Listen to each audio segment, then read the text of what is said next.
Welcome back, you gorgeous weirdos. Good morning, good afternoon, good evening. I'm going to show you how I recreated this set that I just did and accidentally deleted all the footage for. So we're going to do it again. But while I do that, I'm going to share some spooky stories that I found on Reddit that I mean, it's Halloween. What's Halloween without a little spook? So without further ado, let us dive in. Bit of a background. When my wife was young, her parents and siblings lived with one set of her grandparents. Her grandfather was murdered. I don't know what I can and cannot say on YouTube these days. In their home. It happened in his bedroom upstairs. The room was used primarily as storage for the next 20 plus years. Her parents tried to sell the house multiple times, but living in a small town, everyone knew, and the house would not sell, so they stayed. Years later, and while my wife and I were engaged, there was a murder trial which I attended in support of her family. I saw the crime scene photos. Another few years later, we had 2 kids. The oldest was 6 at the time. My wife's family does not talk about the murder, and our kids do not know to this day. My father-in-law decided he wanted the room where it happened to be a hangout for the grandkids when the family was in town. He put sleeping bags and a TV in the room ahead of the holiday, days-long get-together. We didn't like it, but stayed silent since it was a sore subject. My father-in-law also wanted all the grandkids to all sleep in there together. We were the first to arrive, and my son went into the room alone. He usually couldn't sit still long enough at that age, so after a couple of hours, I decided to check on him. Here is our conversation. During the whole conversation, he was still and rigid and would not look away from the TV. "Hey, buddy, is everything okay up here?" "Yeah." "Okay, have fun." "Daddy, do I have to sleep in here? I don't want to." "Why not?" "I'm not alone." Every hair on my body stood up. "Well, yeah, I'm here with you, buddy." "No, there's someone in here with us." "Are they nice? Mean? A grown-up? A kid?" "A grown-up." "What are they doing right now?" "They are watching you." "You have never said anything like this to your grandparents before, but you've been in here a lot." "They don't leave this room, and I have never been in here before." "Where are they now?" Without looking away from the TV, he points to the far corner where his great-grandfather was murdered and said, "They are standing over there. They don't move much." "Okay, buddy, you don't have to stay in here." And he left the room with me. Story number 2. Over 10 years ago now, I moved into this old house on the outskirts of a small town. It was a 3-story house split into 2 apartments. Main floor and basement was mine and my boyfriend's at the time. Top floor was rented by twin brothers. There was a landing inside that was communal, led to both of our front doors. 3 different incidents happened. The first one, my boyfriend had a few friends come over after work to hang out. We were all in the living room directly in front of our front door leading to the landing. We wanted to smoke some weed, and it was still illegal back then. I got up and made sure the door was fully shut and locked. The second I sat back down, the door slammed open, so hard it hit the wall. My boyfriend was up in an instant, but no one was out on the landing. We went and knocked on the twins' door, but they were both gone at work still. The friends left soon after. Second incident.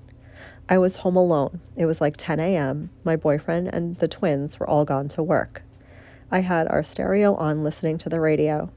I shut it off to go take a shower.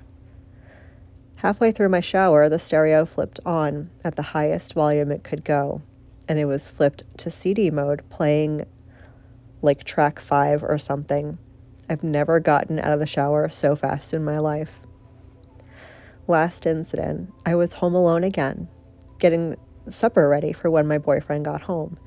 I was flipping between watching a movie in the living room and stirring the spaghetti noodles and sauce in the kitchen. Did about 3 back and forths.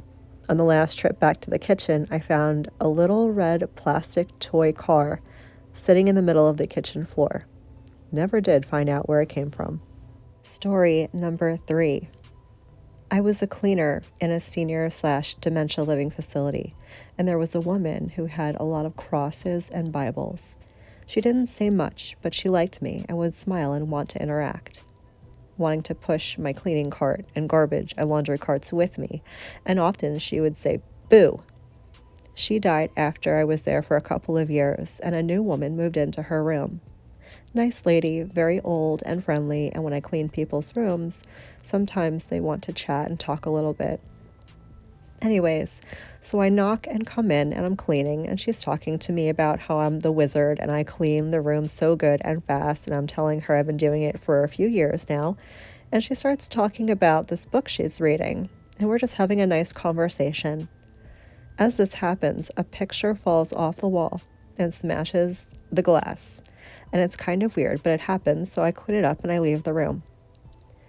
Right after this, it was time to take the garbage to the basement, so I load up the garbage bin and start collecting from the next unit. It's after lunch now, so many people were in bed and the workers were having their meetings, so there's no one around, and on my life, I swear I heard, "Boo." I looked around and still no one around, and I thought it sounded like that old lady, the one who had the room before. It was this realization that I just couldn't believe. It was like she was jealous of this other woman and ended our conversation by knocking off the thing on the wall and then followed me to the garbage like she had done before. It seemed so strange. Story number 4. I was about 25, 26. I was sleeping in my room. My mom and sister were asleep in their rooms. It was probably between 2 and 3 a.m. I woke up because of a really loud, forceful step in the outside hallway. I lay there for a few minutes because it was late, I'd been asleep, and I was definitely disoriented. The hallway into my mom's house has a lot of creaky parts and unmistakable parts where you know someone's stepping. I was trying to wake up and get my bearings as this was happening. It sounded like an extremely heavy man was stomping up and down the hallway. Then I heard the door to my dad's office open. The door is kind of swollen, so it makes a distinctive sound, and you really have to exert some pressure in order to open it if the door is pulled closed. Once I got an idea of what was happening, I got up and opened my door about the time my sister opened hers, because the disturbance woke her up too. There was a printer in his office still hooked up to the computer. The printer started randomly printing pages of script.